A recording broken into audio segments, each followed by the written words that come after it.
To make salt dough, first preheat your oven to 180 degrees Fahrenheit, 80 degrees Celsius.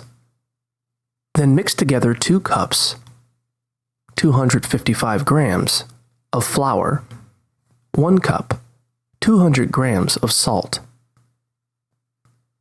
3/4 cup, 180 milliliters of water, and 2 tablespoons, 30 milliliters of vegetable oil in a bowl. Stir the mixture until it's clump-free and doughy. Next, knead it with your hands to thicken it up.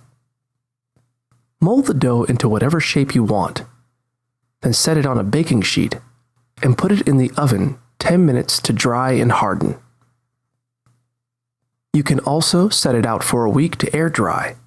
Your dough is dry when you could tap it without pushing it in at all, making a hollow sound. Store any leftover dough in an airtight container for up to a week.